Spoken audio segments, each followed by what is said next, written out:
Awesome. Hello, everyone, and good morning. My name is Francesca Menace, and I am the Managing Director of Membership and Organizing at Local Progress and Local Progress Impact Lab. We are a national movement of progressive local elected officials, values-aligned local elected officials that center racial and economic justice at all levels of local government. We are really excited to be here with you all at South by Southwest, where we are going to be talking about defending democracy and what our local leaders are doing on the ground every single day. When we think about defending local democracy, most folks don't think about local government. Everyone turns to their congresspeople. Everyone turns to their state legislators, but they forget the people that they run into at the grocery store, at a local baseball game, at a local football game. Those are the people that you see every day.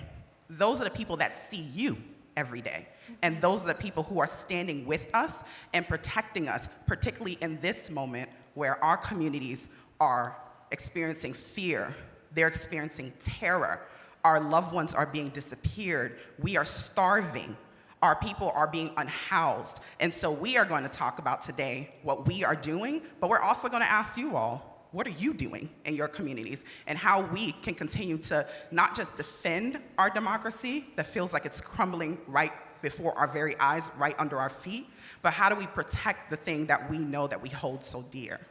And so I'm really excited to be welcoming some of our incredible member leaders from across the country and here in your very city. So I'm gonna start off by introducing Ms. Kendra Brooks, Councilwoman from the city of Philadelphia, the minority leader from the city of Philadelphia, and a Local Progress National Board member. Y'all gotta do better than that, come on. I'm like, come on. I know the energy, it feels like, oh, bon Dieu. Y'all gonna start making me speak in Creole, because I am a child of Haitian immigrants. My parents are from Haiti, y'all already know what's going on in Haiti, and Cuba, and many other places. But I'm gonna need y'all to have y'all energy up, so can we get another round of applause? All right. And next, I would like to welcome, and y'all gotta give it up for my brother, because we had to pull him out of the city where he has been holding it down, and he has been holding our people. We know what's been happening in the city of Minneapolis, and so we want to welcome Councilmember Jason Chavez from the city of Minneapolis.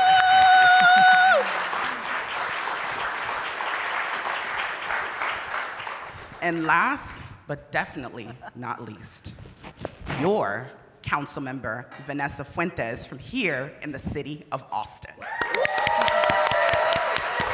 One of our incredible, dynamic leaders, and she has brought along our future Tiny Progress baby. That's right. We call them Tiny Progress. And we are so very thankful to have each and every one of them here with us this morning. And so we are gonna jump straight into this conversation, because we also wanna make sure that we hear from you all, which we will have a Q&A section. But I definitely wanna, because I've already kind of set up the framing, we already know what's happening in this country. We could have never anticipated, I'm a millennial. We've been through a lot. We've watched a lot of movies about what's happening and could have never thought, like, the dystopian realities that we watch from the V for Vendettas, type of movies, the iRobots, and all of those different things are kind of coming up right before our very eyes. It's almost like the future was being predicted for us, but we just thought it was entertainment. And so now we have to figure out how we navigate through this, because this is a moment. This is not going to be what the future holds for us. This is not the future that I predicted for my 4-year-old who's going to kindergarten in August. This is not the life that we have built for our future generations. And so we are going to plow through this. And there's a lot of work, and there is going to be a lot of reflections to really understand, how did we even get here? And so I'm going to start off by asking a question specifically to Jason. So right now, local governments have been the beacon of hope, holding the line to protect and defend our communities against an abusive federal government. First to you, can you tell me about the work your office has undertaken to protect our community during the unprecedented ICE surge that began at the start of this year. And also, please introduce yourself. Tell us who you are. Tell us how you came into this work and why you are doing this in this moment. Thank you so much. And thank you all for being here today and for this incredible opportunity to speak about Minneapolis. I want to thank Austin, Texas for welcoming us. It's a beautiful city, very proud to be here. My name is Jason Chavez. I have the honor and privilege of representing Ward 9 on the Minneapolis City Council. It's the most racially diverse part of Minneapolis. I'm the proud son of Mexican immigrants, the first LGBTQ plus Latino elected to the City Council. And what we have been living in the city of Minneapolis has been a complete and total occupation of our city and of our state. What has happened in Minneapolis has been very depressing, where you have seen people discriminate based on who they are, their skin color, the language that they speak, heading to work, at a bus stop, you name it, on the grocery store. And what Minneapolis has experienced and continues to experience is not something anybody should hear. So when you heard my community talk about ICE out, it wasn't just ICE out of Minneapolis, it was ICE out of this country. Because what we know is when they leave Minneapolis, they're gonna go to another city and do the exact same thing, which is completely unacceptable. Throughout my time of this occupation that began in December, one of the biggest things we heard from our community was you need to do two big things. You need to use your power as an elected official to create meaningful change, and you also need to be on the ground with your community defending their lives, because an occupying force known as ICE in this federal government continues to abuse the rights of our neighbors in Minneapolis and in this state.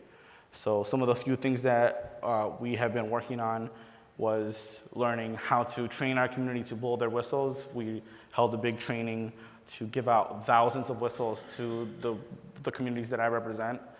And you were seeing these same whistles being used in ICE raids, where you would see ICE literally leave sites because folks were whistling them out. You would see our patrollers observe the legal actions of ICE and following them around our neighborhoods. And we saw thousands of families and lives saved because of a whistle and because our neighbors said enough is enough, and we're gonna let people know. The power of Signal, the power of WhatsApp, the power of communicating with people in different languages is something that I hope other cities get to learn about, and probably have, because we learn from other cities as well. But we also know that we needed to learn how to use the court system. When 2-year-old baby Chloe was taken by ICE with her father, it was one of the most depressing things I have seen in this country. ICE taking a 2-year-old kid. And I knew that the family was probably Spanish speaking, so I went to the family, went into their home and said, what can we do now? And we immediately brought lawyers, we filled the habeas petition form, and then the court system said that they could not transport them to Texas. And I still did it, and they broke the law. But they were immediately sent back to Minneapolis the following day. Chloe was returned to her mom, and the father was in detention until last week. And now they're reunited because of the power of our lawyers and the power of our community. But we also know that elected officials have a responsibility to do their own job. And when you have an unprecedented occupation, you must take unprecedented actions. We've strengthened our separation ordinance to ban ICE from our city property. We strengthened our separation ordinance to say we will not be doing crowd control. And then I was proud to lead on the city council to address what small businesses have been facing, which is an 80 to 100% decrease in revenue. Small businesses having to close their doors, having their doors locked, and we said that we must use city funding to rebuild our corridors, so able to move $7 million from our downtown assets funding into our corridors to develop a forgivable program and activation of our corridors, along with funding for rental assistance, and policies that was just vetoed by our mayor, which would have given renters more time to pay their rent, because the rest of this country has been fundraising for Minneapolis neighbors to stay home, but we need more time to pay the rent. So we need to find policies, and if they get vetoed, we got to find other ways to figure it out, because we're not going to let a veto stay in our way. So, yeah, thank you. Thank you. Thank you, Jason. And so what we heard was that communities were organizing.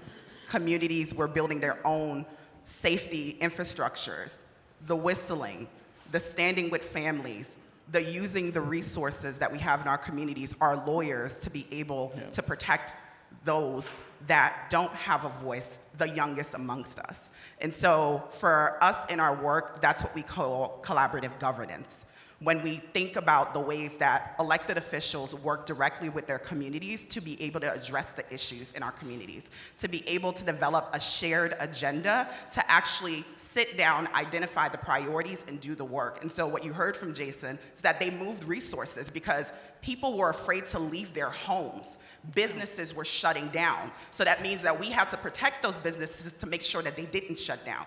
People were moving emergency rent funds and mutual aid funds because people weren't going to work. This is the kind of instability that they were creating in our communities. That is what fear looks like. But the other side of that, that hope, it is what we do for each other when we stand together. And so we're gonna pivot to Councilmember Vanessa Fuentes, here again in Austin. While ICE actions in Texas haven't been as concentrated in one place as we've seen in cities like Minneapolis, immigration enforcement has ramped up significantly across the state since Trump took office again. How is your office partnering with different communities, on the ground organizations, to strengthen partnerships in the face of these crackdowns? That's right. And certainly, I want to start off by saying, if you're not working with community, then you're certainly not working for community. And so it's so important to have your community there alongside you. And I love that Councilmember Chavez went first in talking about what is happening in Minneapolis, because I want to kind of give you a juxtaposition of what is happening in Texas, where we don't have thousands of ICE agents storming our city and invading our neighborhoods. What's actually happening is much more silent and systematic, right? So instead of having federal ICE agents descend into Austin, what our state governor has done is deputize our state police, our Department of Public Safety troopers. Yes, we do call them troopers. They now can act as ICE, as immigration enforcement. And then there was a law that was passed that our sheriff deputies can also help and facilitate, and are required to facilitate ICE detainments. So we now have more ICE agents embedded within our community, but they're not showing up as federal agents, right? They're state and now and county deputies helping. So what that does is it creates this kind of silent taking of people, because what they're doing, they're coordinating. So someone gets pulled over by the state police or DPS trooper, and very quickly they call ICE. ICE comes in within 30 minutes. They're not going to our jails. They're going to the detention facilities right outside our city. So we're not even getting an accurate sense to the scale of which people are being taken and separated from their families.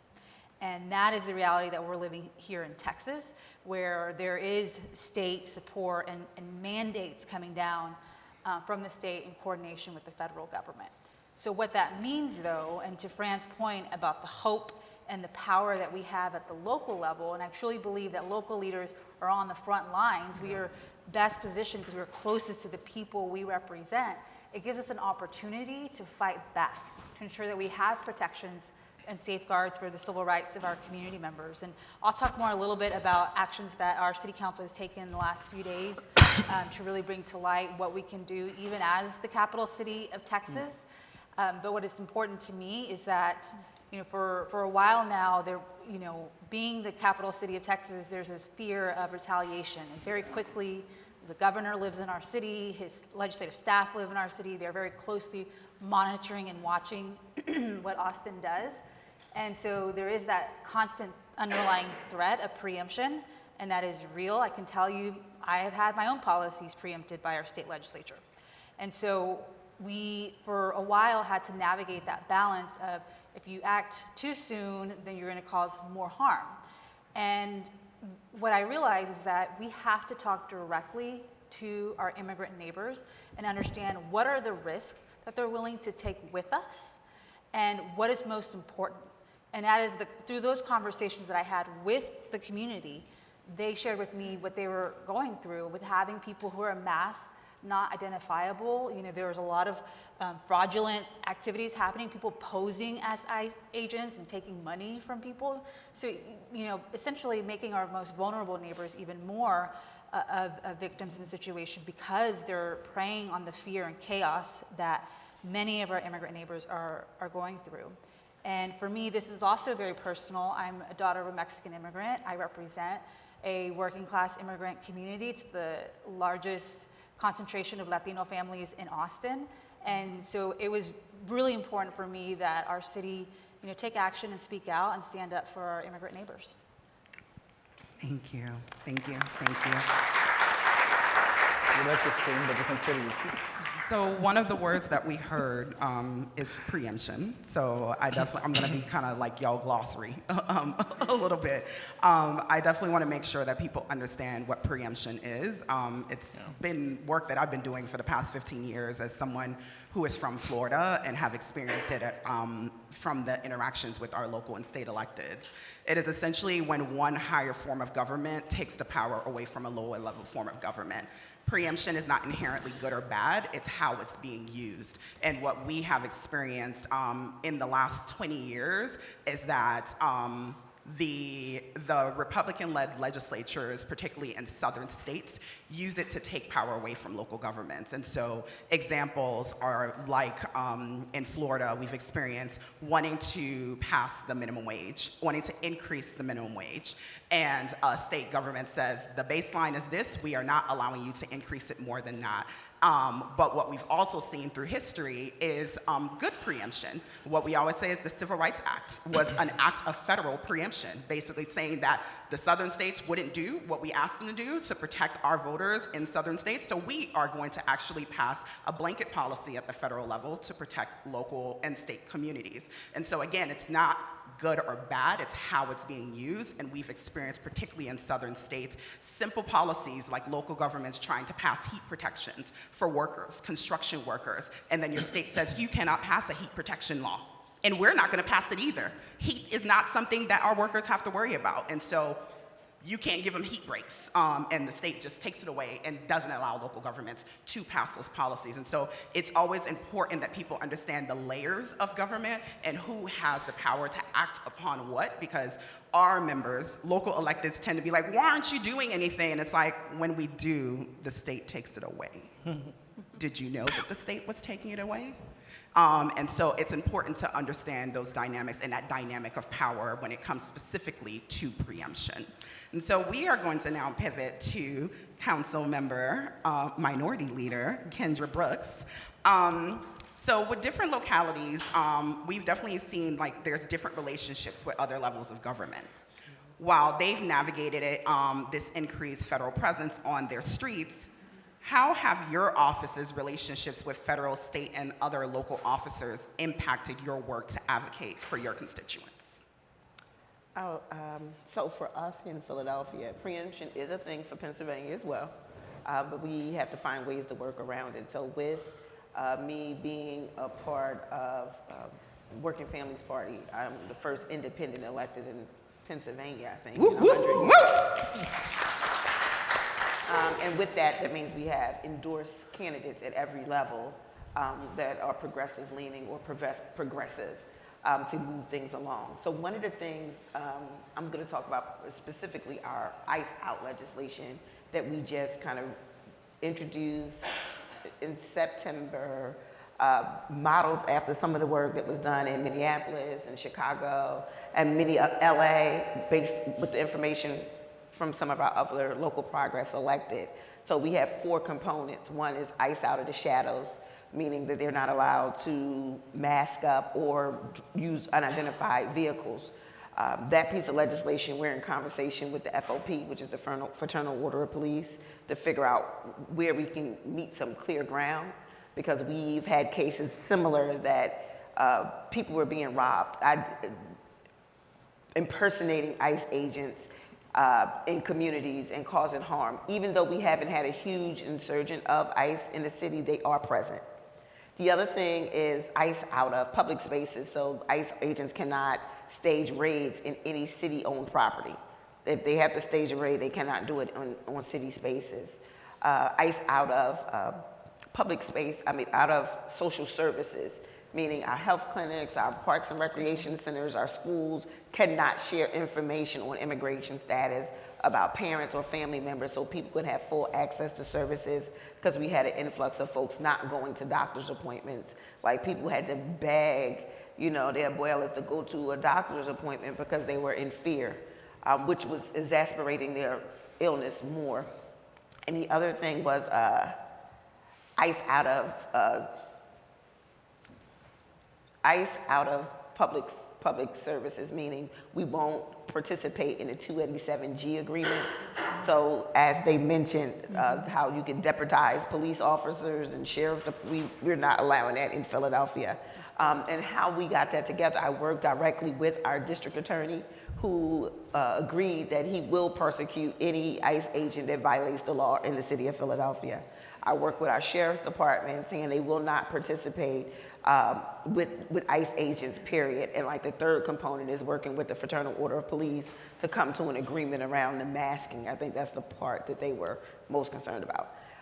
And then overall, we have been, in the meantime, while we were waiting on what to do, we saw what was happening in Minneapolis, we saw what was happening in Chicago and so many other places. So while we were pulling together this legislation based on experience from other regions, we decided to do ICE out training. And what we've done, we've trained over 2,000 Philadelphians in about 40 different trainings on what to do if ICE is in your neighborhood. This is like a bystander training for anyone. If you're in a restaurant, if you're in the bank, if you're in the mall and ICE shows up, what should you do? And the 4 components was like, get the name of the person that's being detained. Here's the number for an agency that can immediately support them. Do not give them your information. You do not have to show them identification. You don't have to participate. And the third was get trained yourself. And from that, we have been able to partner with some of our state legislators as well as our local legislators to continue to expand these trainings across the Commonwealth.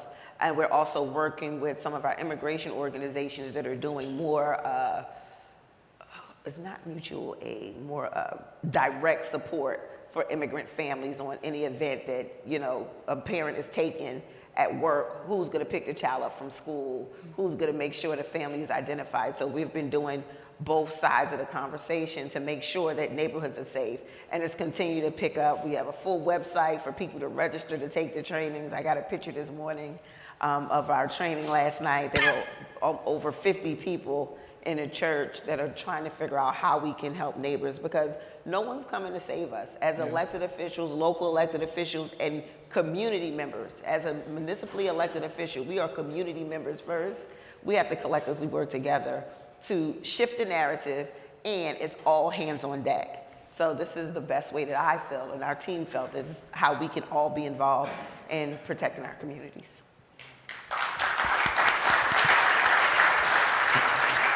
So a lot of what we heard here is that we are our first responders. We are ours first responders. And so we must be equipped with the tools to be able to protect our communities day to day. And what you heard is that from a lot of the work these cities are doing, it's not just the single city, but how can we actually create a wave of these across these states that we live in? Because what we know is that, unfortunately, things may get worse before they get better. And we're seeing this every single day, every single time we turn on the news, every single time we pick up a newspaper. We don't really pick up newspapers. We go on the website and read newspapers.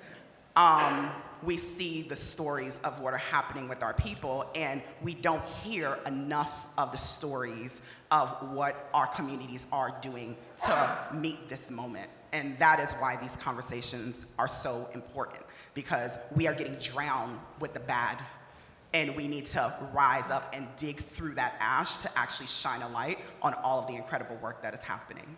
So we're gonna be asking folks to come up and ask questions. You have 3 incredible leaders here who represent over nearly 1,800 local elected officials across the country through the Local Progress and Local Progress Impact Lab Network.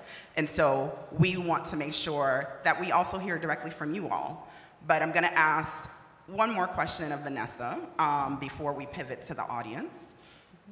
What lessons have you learned from other cities or organizations like Local Progress when figuring out how to move forward in this moment? That's right. I mean, to your point, Fran, it's about meeting the moment and knowing that, especially for us, for all of us who deal with preemption in some sort, our strength is in our numbers. And so working with organizations like Local Progress, who's well positioned and having a network of local electeds all throughout the country, we're able to ensure that if we bring forward legislation, that we're in coordination with other cities so that Austin doesn't go at it alone. And that's especially important here in Texas because we know Austin is kind of the political punching bag of our state legislature. So I think what makes our work move forward and what makes it meaningful and impactful despite the risks and the threats is that we have the numbers. We have good people who are elected all across this country who are willing to fight the fight and stand with our immigrant neighbors. And so for me, it's all about solidarity. It's working with groups like Local Progress, ACLU, local community organizations that are boots on the ground, that know our communities, so that we can be coordinated in our approach. Thank you. Well, we're gonna open it up to questions. Now, I didn't see nobody running to the mic. Like, I thought y'all were gonna be running and tripping over to the mic. All right. Well, just introduce yourself and then ask your question. My name is Tracy Petrie. Thank you so much for this panel. It's been very informative. My question is, I'm hearing a lot of good ideas that are local ideas, things that you're having to invent on the fly, figure out what works. Everyone across the nation is having to do that. What are the mechanisms that you're using to kind of cross-pollinate these ideas, to share best practices so that this city over here learns an exciting thing that's happening in this city over here? Thank you. Well, Local Progress. Local Progress has been my political hub for many years. I entered this work as an education organizer, and that's how I first connected with Local Progress many years ago. I'm not going to say how many. And then now as an elected official, that's how I knew what was happening in Minneapolis. That's how I know what they're doing in Texas and Chicago. So when I introduce my legislation, we have data to use, so we're not recreating the wheel. We knew what worked, what didn't work. When the lawsuits came down, someone was able to help my staff prevent the similar lawsuits that happen with the legislation that we're introducing. It's been an amazing network for us to continue to tap into. So if you know local officials across the country, make sure they tap into Local Progress because they are like the lifeline for elected officials, municipally elected officials across the country. And I would just add to that, you know, in Texas, we have a very litigious attorney general who likes to sue our cities and counties at every turn, and our school districts.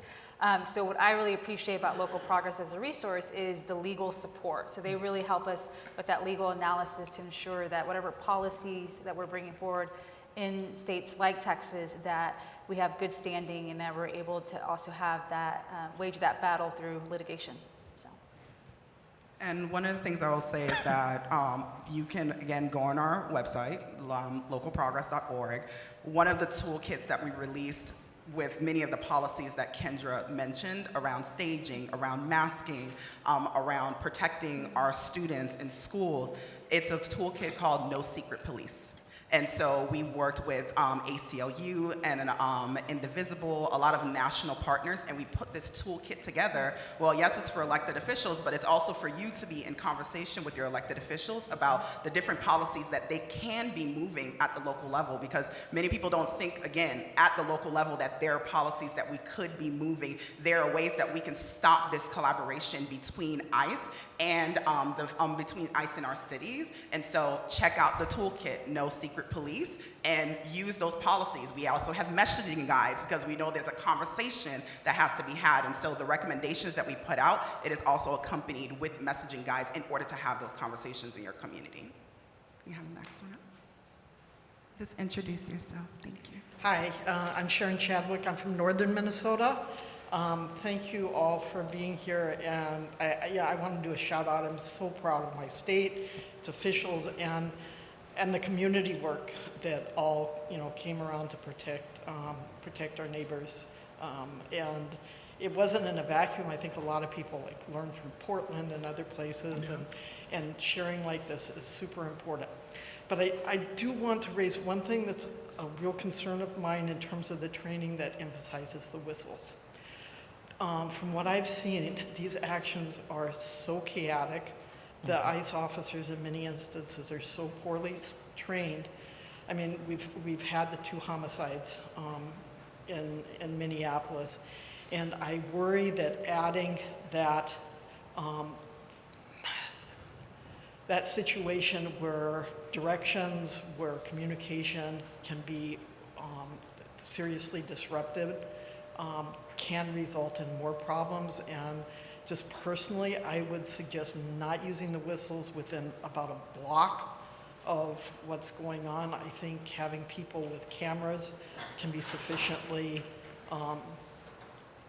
disruptive to what's going on, but without risking the communication issues that can cost people lives. So I just wanted to say that because I know people are learning from each other, and that's one person's perspective. But thank you. Thank you. I can give a little answer to that as well. I know there wasn't a question there. What I'll say is that from my communication with our immigrant neighbors in Minneapolis, the location that was hit the hardest from Occupation Metro Surge, is that whenever they did hear a whistle, they knew a couple things, which was, if I am vulnerable to deportations, I'm not gonna go outside. If I am afraid of ICE, I'm not gonna go outside, and I'm gonna create a plan if I hear a whistle outside of my block. And it was very helpful for our neighbors to create that safety plan whenever they would hear a whistle, because that was one of the only ways they knew that ICE was on their block, and this was the way to communicate in a way that social media wouldn't get to people until 40 minutes later. It was a way that maybe a Signal chat wouldn't get to you, or a WhatsApp chat that many of our neighbors use. And this whistle was used to communicate with people in Minneapolis particularly. I can't speak for other parts of Minnesota, but like in the Twin Cities, the area that was hit the hardest, it was an easy way to communicate with people, and people knew what to do when that whistle was blown. And it was a proven method in Minneapolis, I'll speak particularly, to get ICE out of a situation. When they were there trying to abduct and kidnap our community members, when they were there staging their operations, when they were there hoping to separate a family. And it was a way. And I'll talk about the murder of Alex Preddy and the murder of Renee Good. There wasn't, Renee Good and Alex Preddy weren't whistling at ICE, and they were still murdered. So I just wanted to at least name some context for Minneapolis. Mm-hmm. Thank you, Jason. And again, it's like every community is creating the mechanisms that they know works best for them. And so in Minneapolis, that siren call was what folks needed in order to know whether or not to stay in their homes. And then again, mutual aid, folks are bringing dinner to folks because our people cannot leave our homes, and that is not the way that we should be living. And so it really is up to us to figure out the different tools that work in our actual circumstances. And that's one of the things that Local Progress has been doing, is that when all of this happened, Chicago with the Protect Chicago initiative, and then Portland passed a package also called the Protect Portland initiative, and then Los Angeles, which we know was one of the first cities that was hit, and being able to support our members in LA City and LA County, we then had to learn quickly from everything that was happening, and also with our legal team being able to understand what can we actually do in this moment. And that's what birthed the No Secret Police Toolkit, because those are tried and tested policies that we actually had to move in a rapid rate. And so now, learning from all of that, we continue to pull. Every time we hear a city is named, we are pulling those cities in and be like, we cannot wait for an invasion to come. We cannot wait for our cities to be under siege. We actually need to start preparing for this now. And so we are in regular convening spaces with cities to make sure that they are prepared for when that happens again, because we know it's going to escalate, especially as we approach the midterm election cycle. And so we want to make sure that our people are prepared. Please introduce yourself. Hi, my name is Nancy, and I am Venezuelan. So I was born here in the US, but I have been here for too many years now. We had a baseball game last night, US versus Venezuela. I just wanted to share that. We won. We're the champions. But also American, right? One of the things that I was afraid last night, and I'm about to cry, sorry, was to get to a Latino bar to watch the game. I don't want to be caught by ICE, right? But that wasn't my question, but I just wanted to share that. I I live in Venezuela for so long. I went to many protests. It didn't work. I don't know if you noticed that. People got shot, people got arrested, people flew to other countries. I left my country because of that. What can I do now here? I don't want to be a target. I don't want my family to be a target either. So I'm not going out. I'm not speaking out. What can I do? Thank you. No, I mean, thank you for sharing your experience. I mean, that's what makes the type of laws and legislation that is passed at the state and federal levels in particular so cruel. You know, in Texas, they passed a show me your papers bill where they can now, you know, police can ask for verification that you have status and are authorized to be in the country. But it doesn't even, what we know with ICE has no accountability, no oversight. It doesn't even matter. They detain people that have accents, right? And my mom, who's been in this country now for 40 years, is a naturalized citizen. She could be detained and questioned, and that is a violation of our constitutional rights. And that is what is the reality of the chaos of the Trump administration is that they have no regard for human dignity or basic human rights. And what makes it so important for us as local policymakers is that we stand up, that we pass policies that add protections, that we're educating and building awareness and capacity within our communities so that we stand strong and against these really just horrific practices. I just want to add, just hearing your story, my heart is so touched. And to Fran's point about being proactive, the reason I thought it was important for us to introduce this Ice Out package, even though it hasn't come to Philadelphia, is exactly that. We are the home for the 250th anniversary of this country. We have Major League Baseball coming to our city. We have the PGA tournaments coming into our city and FIFA World Cup. So our city is going to have so many visitors, right, that aren't American or whatever, from around the world. All eyes on us, and we need to be prepared. Because just hearing that, I'm just like, wow. So many of our folks, we planned as a council person for our corridors to be welcoming to folks from around the world so they connect with their folks here in Philadelphia. And that is my fear. Someone's gonna come, it's like, I'm not going down there. I'm afraid. So our job was to protect that, and that's why this piece of legislation that I introduced was so very important. And I'm glad that you named it, because when you say it, people are like, I'm making this up, and I was like, no, this is the reality, and that's why it's so important for local progress to continue to connect with cities around the country to be prepared, because we do not want visitors or anyone to be afraid to enjoy what our city has to offer. So I'm so sorry that you felt that way. I thought about that when I sat at the bar yesterday, watching folks enjoying the game. That thought came to mind. And our job as the municipally elected officials to figure out how we can protect anybody coming into our city. So thank you for naming that. And I think our local progress folks are committed to not letting that be a thing, to prevent people from having a good time. And one other thing I wanted to add about, wait, the thought slipped. It'll come back. It'll come back. I'm older than I look, so sometimes this brain doesn't. Thank you. Yes, next. How are you all doing today? My name is Gabriel Lavelle. I'm from Los Angeles, representing Keyway Homes, which is a platform that helps families with subsidized housing vouchers reach housing faster.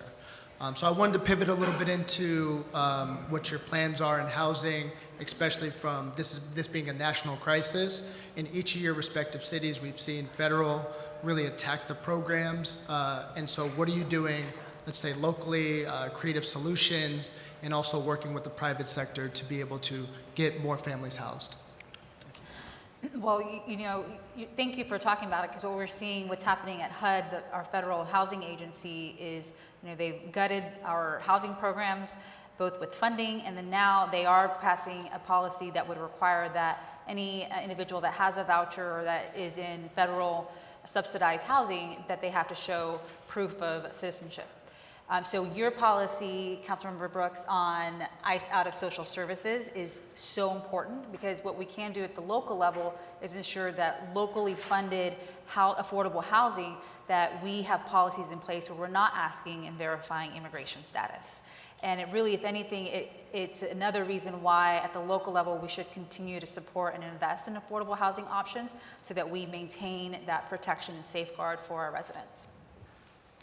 And I just want to add, I think within my 6 years I've been in office, the first thing we worked on was a package around eviction diversion, and making sure that the city is investing money to streamline eviction, not to make it easier, but to make sure that the tenants are protected, because the landlords have protection. They have access to attorneys, and we realized that the tenants were being deeply affected. So that's something I could constantly advocate for, eviction diversion programs, and also making sure we have more affordable housing opportunities with a low income focus. Because people throw around affordable housing, and it's not for the lowest folks within the AMI spectrum. So we continue to advocate for that, because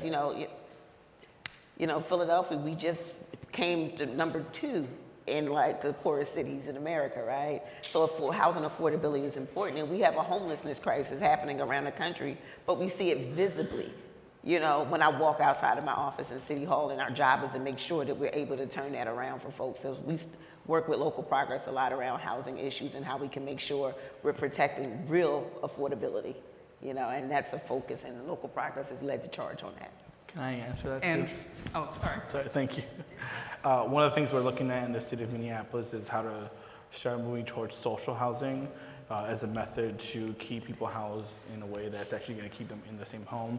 So we just took an action in the past budget cycle in December. I helped authored it to figure out ways that the city can then start doing this work, because in my opinion, public housing, income-based housing, social housing is another aspect, are one of the best ways to keep people in a stabilized home, in a place that they can call home. So that's one part, right? Mm-hmm. The other focus that we're doing right now is how to keep people in their homes right now, because the ICE occupation of Minneapolis is now forcing people to get displaced, right? So we put rental assistance funding in place for the first time ever in Minneapolis last month.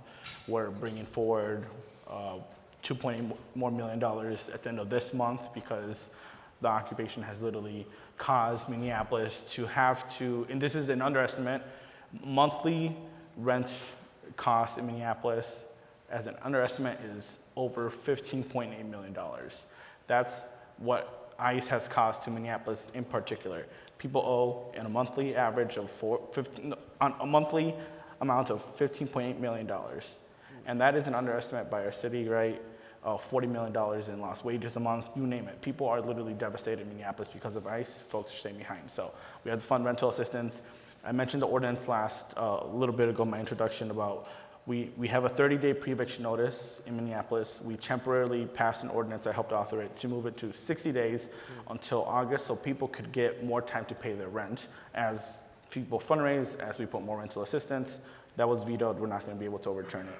And now we have to look at different ordinances to protect people, right? We are hearing in my community that landlords are starting to use people's immigration status as an excuse to kick them out, threatening to call ICE on them, using this ICE occupation as a way to force them out of the unit. So I just introduced an ordinance to use immigration status and put that into place to make sure that your landlord can ask about it.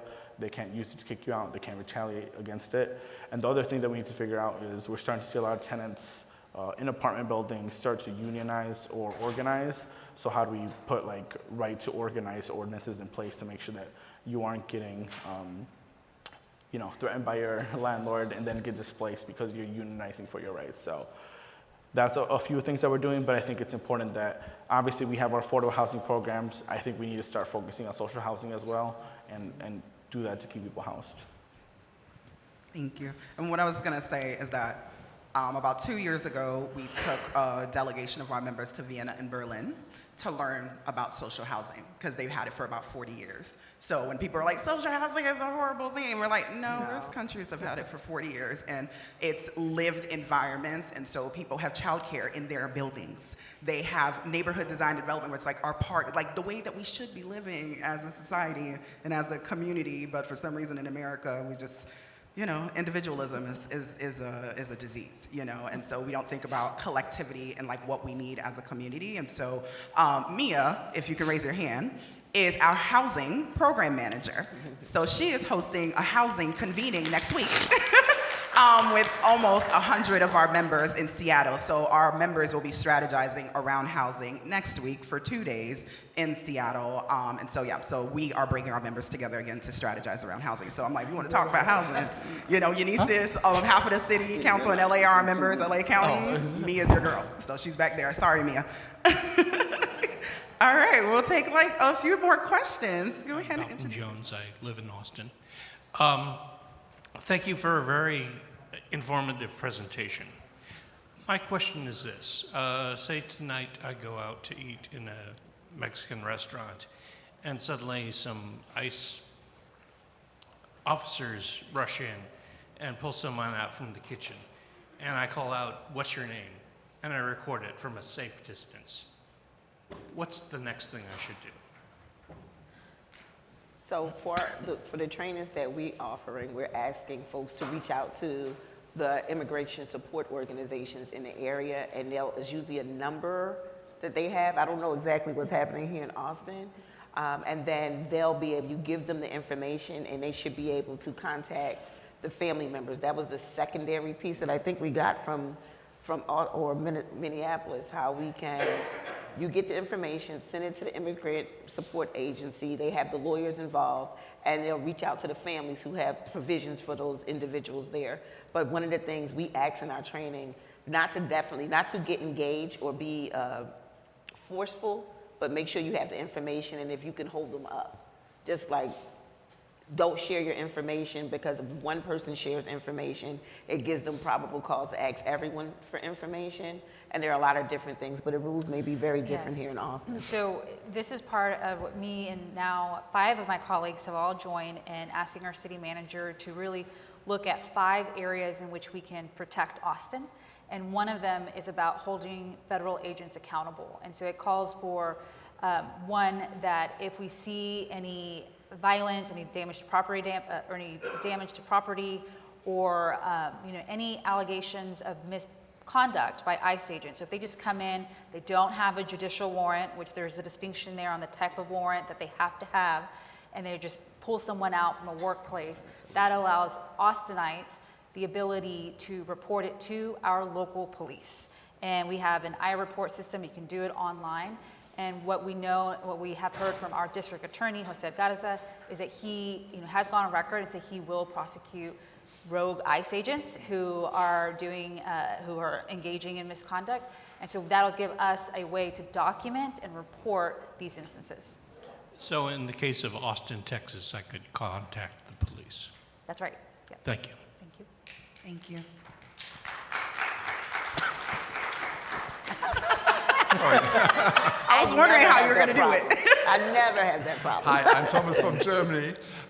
First, Kendra, you said people may be afraid to come to the US. This is already happening.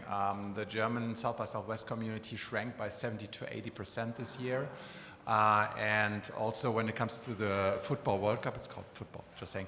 I know many, many hardcore fans who don't want to travel to the US, and it's mostly people of color. And when it comes to tech, the German tech scene is driven by second-generation immigrants. When I talk to the people, to the Germans who work in Silicon Valley, in the last few months, I heard many of them saying, I don't know if the midterm elections will actually happen. So what do you say to that? Do you think the midterms could be in some strange, weird thing not happen? Well, look, I will say that is honestly, like, if I'm being real with you, I can't put anything past President Trump. He has continued to act with disregard, and we know that he has authoritarian tendencies.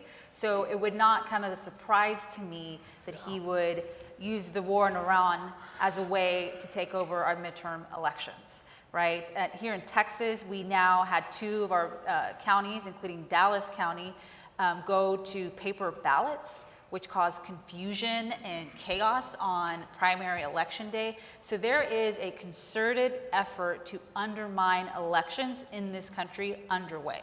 And what is important for us when it comes to the midterms, and I think the hopeful thing of it is conservatives are scared. They know what's at stake.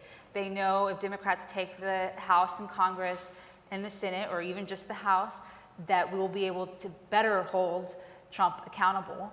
So they're doing everything they can to rig the election. And so I really think it's going to be important that we stay vigilant, that we're trained up, that we have plans in place proactively ahead of the election to safeguard everyone's right to vote. And so it's something that I know we're having conversations about at the local level. Thank you, everyone, and thank you for all of those questions. And so we're gonna wrap this up, and I'm going to ask one final question to all of you. What comes after all of this? How do we truly build a multiracial democracy? Who wants to go first? I can go first. I mean, I first want to acknowledge that the work that we did in Minneapolis and continue to do in Minneapolis, part of it was learned from other cities. So we had folks from Chicago do a Zoom training with a lot of us in Minneapolis, and that helped us develop strategies to address the ICE occupation of our city and our state. And we were able to use some of those tactics to then share to other neighborhoods, other cities across the state of Minnesota. So it has always been really important for us to work with other cities and other states to learn how we best deal with ICE in our own neighborhoods and in our own backyards. I didn't share this, but I represent the district where Renee Good was murdered by ICE and the district where the Minneapolis Police Department murdered George Floyd. So I see these as interconnected. I see police brutality interconnected with ICE violence and the violence from ICE. And my constituents see it the very same way, where we have been over-criminalized, over-policed by our police department that has led to a consent decree with the federal government that then Trump did not want us to have, and a settlement agreement with the Minnesota Department of Human Rights because of the violations and the disproportionate surveillance of our Black and Native residents in Minneapolis by the police department. So the beginning of the ICE occupation, a lot of neighbors from Minneapolis were very in tune from the summer of 2020 when our city was set on fire and when the police brutalized our neighbors in Minneapolis. So what I want to mention and why I'm bringing this up today is because these issues are interconnected between race, between our communities. They have always been interconnected. And it is important that they stay interconnected because that is how Minneapolis was able to kick Bovino out of Minneapolis and made him retire. And we were able to get Kristi Noem kicked out of Minneapolis and force her to get fired from her job. And it wasn't just because Minneapolis residents were tired of ICE, it was because our communities from diverse backgrounds, from our Black, Brown, Native, our indigenous communities came together and said enough is enough, and we're gonna fight for one issue, because if one issue impacts one community, it impacts all of us. And we're gonna continue to be here in Minneapolis when we're fighting police brutality, when we're fighting about environmental injustice, when we're fighting the displacement of our unhoused neighbors from our communities, when we're fighting the displacement of our neighbors because of the impacts from ICE, right? I didn't fully answer your question, but I just wanted to name that right now because the issue of ICE is one that should never happen again in our country, and it is all interconnected with every single issue that is impacting our neighbors. The federal government is going to continue attacking our trans and LGBTQIA plus neighbors the same way they're going to continue attacking our immigrant neighbors. It's all interconnected. Yeah, I mean, I think, well, one, I think what comes next is abolish ICE, Yep. number one. But two, to your point, it really is the coalition. We are stronger together, right? It's united between our communities. That is how we push back and truly defend democracy and defend our local communities. And what happened in Minneapolis, you know, the whole nation was watching what happened to little Liam Ramos when he was taken, right? And everyone, you know, I'm sure you probably could tell us what it was like for you, because I just like we were all emailing and calling and just like amplifying the injustice of what happened. And that really proved to me that what's happening in one city affects us all, and we can all take action and share our voice. And because of that, right, or not just because of that, but we've now seen the administration scale back the number of ICE agents in your community, and I think that's a really good example of how we resist, and that resistance really comes together when we are united in that front. And I just want to add, like, silence is violence. Like, literally, we've seen this happen before, and we sat back and was silent. When they came for reproductive rights, everybody didn't say anything about it. Police brutality, it didn't happen in my neighborhood. Now it's ICE, now it's so many elections. We cannot be silent. We have to continue to organize, because if we're supposed to care about our neighbors, we have to show it, right? And care is an action word, right? We have to care. And when it happens, we have to say something. We have to organize, we have to stay connected. And even if it's not your issue may be next. And we're living it out in real time. My grandmother and my mother never would have expected this to be happening on their watch, right? We would have never, I'm in my 50s, like, I could never phantom this horror story that we're living in. We can't allow this to continue to happen, and we did because we were silent. We allowed them to pick us apart. It's time for us to stay connected, stay organized. You don't have to be an elected official to be a part of an issue. You just have to give a darn about your neighbor. And we have the ability, it's more of us than them. We make the decision on who we elect into office. If we sit back, we don't vote, we don't say anything, we allow ourselves to be in the situations that we're in. So I want to encourage folks to get involved, connect to something, some organization, even if it's a personal interest organization that's going to help move this organizing that we need to do into a stronger coalition of folks so we can see real change. Because we can't afford to lose any other thing. We've lost so much in this little bit of time, and we knew it was going to happen. We saw it the first time. The second time, he got his wings, and he's lost his mind. We have to clip him. We have to clip them, and the only way we can do it is by saying something and doing something. Remember, caring is an action word, and it's requiring all of us to do something. Thank you.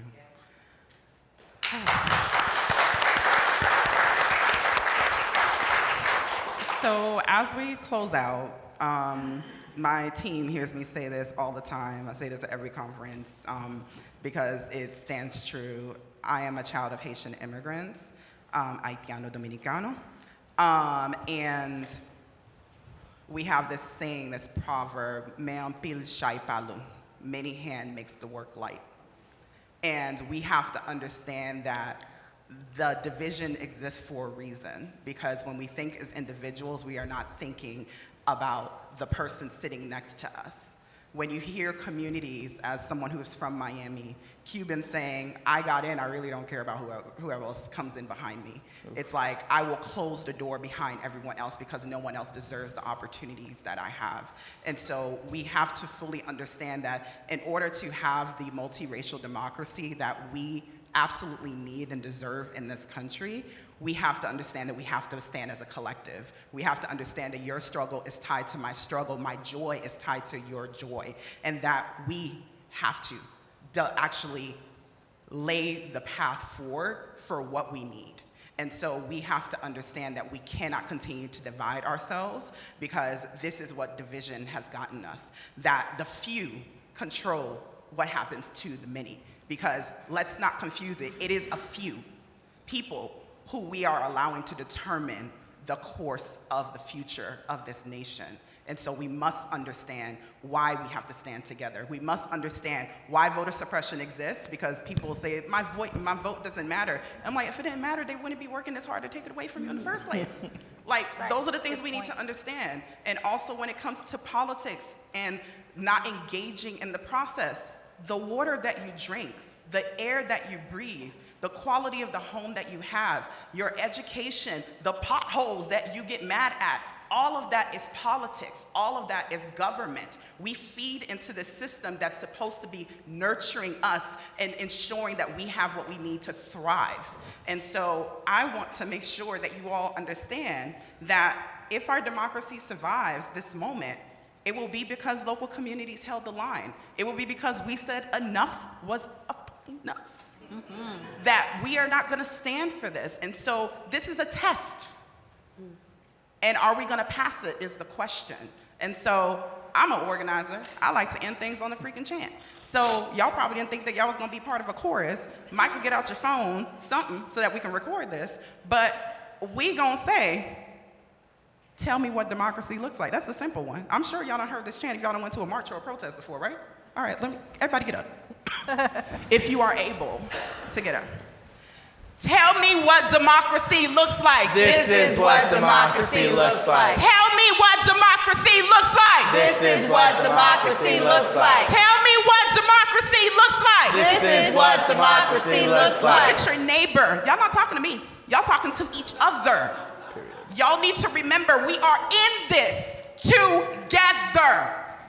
Tell me what democracy looks like. This is what democracy looks like. Tell me what democracy looks like. This is what democracy looks like.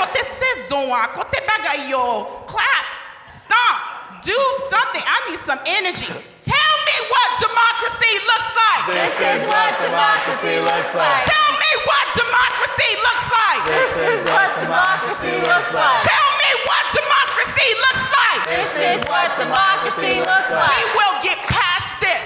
This is a test. This is a moment. We will get to the other side of this. I know this feels scary. If your nervous system doesn't feel deregulated, it's because you're not feeling what is happening in this world right now. This is not a joke, but we have work to do. And so I really hope that you are inspired by this. Find us, talk to us, because we will get on the other side of this. So one last time. Tell me what democracy looks like. This is what democracy looks like. Anale, let's go. Thank you.